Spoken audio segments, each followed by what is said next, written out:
Good morning! 8 o'clock na. Nag-escape ako sa aking pamilya dahil mag-gym ako dito sa hotel. Mamaya pa naman kami mag-breakfast after ng aking gym. So dito na ako sa gym. At walang tao-tao. Isa lang yung nandito. Ang galing. Ganda ng mga equipment nila. So mag-workout muna tayo. Para mamaya 4 na naman.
Hindi naman gaano kalaki yung kanilang ng gym. Pero okay lang. At least, makaka-grind tayo. Ito lang katao-tao. Diyos mo yung aga kasi. Alas 8 pa lang. Last day namin today. Kasi one night lang kami dito. May pool sila dito next door. Kaso hindi na namin magamit dahil nga magdadrive na naman kami. So straight na kami punta ng Portugal. Sa Porto kami pupunta na city ng Portugal.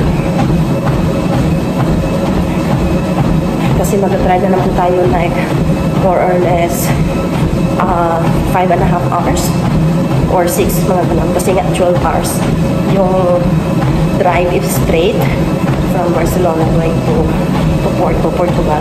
Kaso mag-stop over kami para mag-rest dito.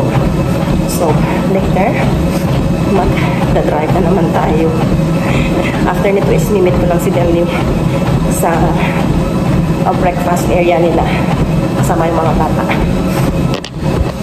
Igagrind ko lang yun.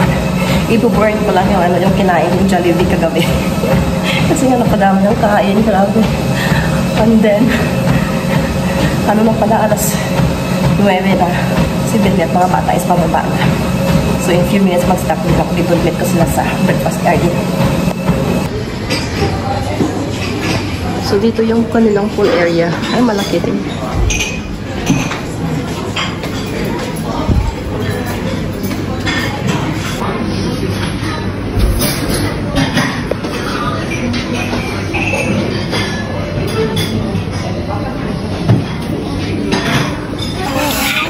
So dito na po sa kanila nagbe-breakfast na sila. Meron silang egg, hard-boiled egg, ham, and cheese. Eira. Yan. At meron silang chocolate, milk.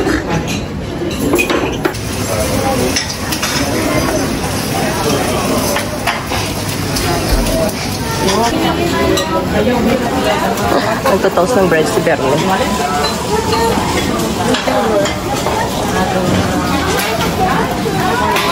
Yung kanilang kitchen, kuya nagluluto ng egg.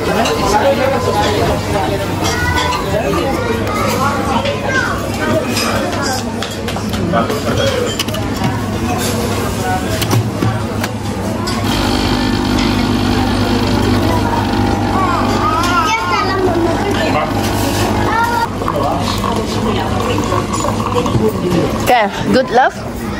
Yeah, good. Good. It's not that crowded, no? It's fine. Kasi sabi sa reception is pag 9 daw crowded. Pero hindi naman masyado. Mayroon tayong cheese, ham, sausage, bacon, and sunny side up egg. And black coffee for sure. Nag-aaway na silang dalawa. Kaya na kanina friend. Ngayon, enemy na. Ito yung ating view dito sa ating hotel. We are in the last floor. Sa 8th floor kami. So we are ready to explore na naman. Naka-ready na kami, naka-impake na. Kasi yung check-out dito is at 12. So, past 11 na. Good timing. So, dali namin siguro itong mga compliments nila dito. Dahil libre naman. Diba? Binayaran natin yan. Hindi naman yan libre, binayaran natin yung hotel. So, we are good to go. Pick up pinanipin na yung sasakyan. Tapos, diretso na tayo. Ready, Ira? See? Diyan na siya nakaposisyon. Naimpake na namin yung bag. Wala tayong naiwan dito. Ganyan tayo. Kim, ready na? Off na, off na. Let's go na. No? Mastay ka de? So dito kami sa lobby area. Nag-aantay kay Merlo. Nag-pick up siya ng car. No, Ira, no. Magya lang. Si Papa lang kuha ng ng kotse. Gimes na ito naman adik sa sa Minion. Adik sa Minion. Goodbye Madrid. So yung dalawa is busy na nanonood sila ng movie, cartoons. Love.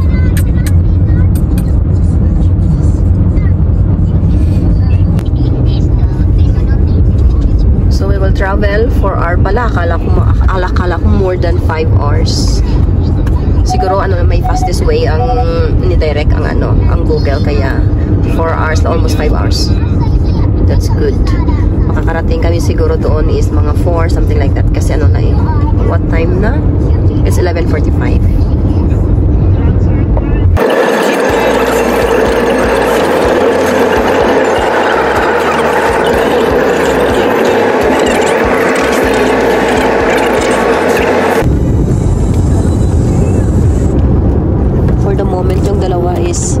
Behave. Gigim. Uy! Ang face na gali. Kasi si Aaron natulog siya. Kagigising niya lang. Ay, nagutom na daw. See, 14 minutes na lang, Gim. So, it's too bad. We have to find another restaurant kasi by booking kasi ito. Ang restaurant. Lang naman yung namin is by chance. Wala fully booked daw sila. So manganap tayo. Tinuro kami sa isang restaurant pero sa hotel na restaurant. Check natin. Quite bad, no? But well, because nakita namin maganda kasi ang rate ng restaurant. Yung specialty kasi nila is mga paellas, iba-ibang klaseng paellas. Sarap sana. Nagugutom na talaga ako. Pati yung mga bata, di ba nagreklamo kanina? Dito tayo sa hotel 4-star. Dito na restaurant. Hotel Montalio. Dito tayo tinuro ng kabilang restaurante. Yeah, we can park here. Ay, too bad. Wala ding slot. Fully booked din sila. My goodness, nagutom na talaga ako.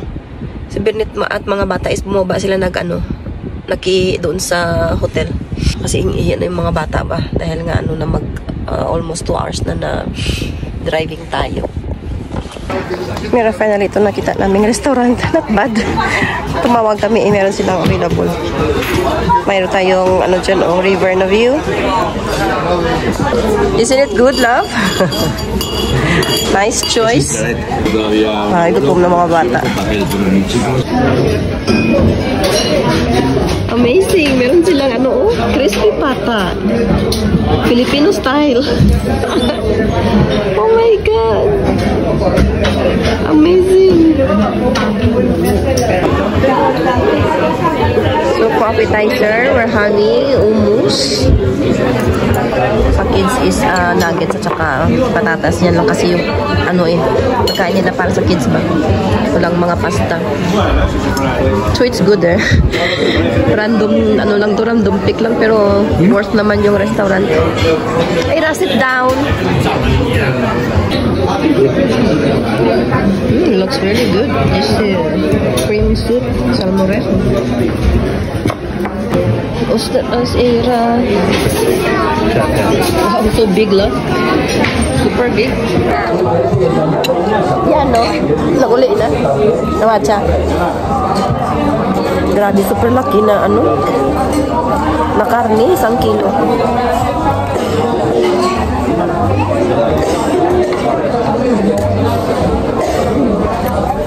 Good.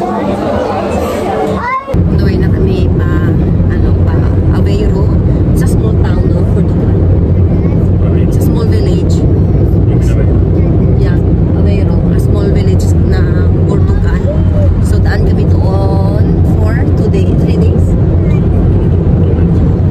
Mag 2 nights kami doon before kami diretso sa Portugal. Porto is the second big city in Portugal. Second big city ng Portugal yung Porto. So, primero, daan kami na Aveiro. So, anyway, yung plan nila, kaya di ba mayroon silang crispy pata. So, nagtanong kami kanina, I think is the owner of this guy. Nagtanong kami kanina sa may-ari dahil nga palagi siyang malapit sa amin. Kasi kinakausap niya si Ira, nakugyutan siya kay Ira. Ngayon, nagtanong kami kung may Filipino silang chef cook dahil nga mayroong crispy pata. Sabi niya no, dahil daw palagi daw siya magta-travel ng Pilipinas at may kaibigan daw siya doong chef cook sa Pilipinas. So yung doon, yung pinupuntahan niya is part ng Bohol na place. So doon siya nakatikim ng crispy pata. So nagtanong siya kung paano gawin ang crispy pata. Tapos yun, nilagay niya na isang menu sa kanyang restaurant. At sobrang mabenta daw dahil nasarapan yung yung mga clientes nila. In-explain daw ng mga cliente na nasarapan daw sila, masarap daw. So so happy na pinopromote din nila yung yung alam mo yun, yung pagkain Pinoy. Sinakalagay talaga is Filipino dish na crispy pata. Sabi nila hindi mag-order tayo kasi gusto nila yung crispy pata din. So sabi ko, wag na, baboy kasi. Kaya na lang kami nagkarne. For curiosity lang ba, na baka sabi namin yung kanilang tawag dyan, yung sa kitchen or chef is a Filipino, pero hindi daw. Kasi sabi niya Filipina, kasabi ko. Chef is Mexican. Mexican ang nila, ang kanilang chef cook. So 1 hour and 53 minutes na lang. At makakarating na tayo ng Aveiro. Maganda siyang Aveiro. Nakita ko sa kanilang picture at saka mga tourist nila, spot nila. Parang may mini may mini parang Venice, Italy na mayroon silang gondola din na na boat. So I think you book it already, no, for the tour tomorrow. Yan, nakabook na si Bernie. So malapit na tayo. Nag-stop over muna kami for toilet. Si Ira kasi gustong mag-ihi, si Bernie din. Kaya nag-stop over muna kami dito sa cafeteria place. Dito lang sa gilid ng expressway. Dito na tayo sa kanilang center ng village. Madaanan natin papunta sa aming stayhan. Daming tao, sabi ko. Maliit na village, pero tingnan mo, daming tourist.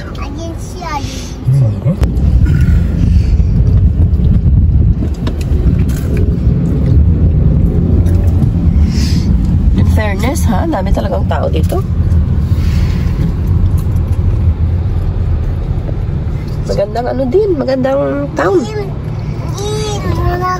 Ayan yung kanilang ano, parang, yan yung kanilang ano, gondola. Sakay tayo dyan bukas. Ayan. Welcome to Portugal, Aveiro. Yay! Andito lang yung ano, yung apartment hotel na narentahan namin. We're in the center. Good. So, dito na tayo sa ating apartment hotel na narentahan for 2 nights. Mga tayo, quick tour tayo. So, yan is yung main door. May hallway. And then, may malaking bedroom. May mga wardrobes. Here is very clean, this apartment. Very nice. Oh, may plancha. And then, the next door is toilet. Maganda yung toilet nila. Super linis. Laki ng mga door. Sa likod na pituan, dito ang inodoro. It's quite high ceiling, ah. We have a big door again, papunta dito sa living area and dining. So, ito yung kanilang table dito. May high chair. Dito yung kanilang entertainment area. May tele. Ayan. Uy, delikado to sa mga bata. Itago natin. Lagay sa taas.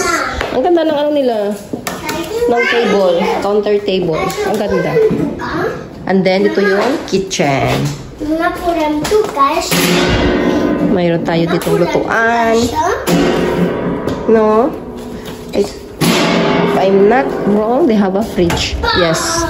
Mayroong fridge dito. Good. Meron silang compliments na coffee. Nespresso pa. We're going to have coffee. Yung kanilang mga cabinet dito sa kitchen. May mga plato at soups. Yan. Ang ingay ng mga bata.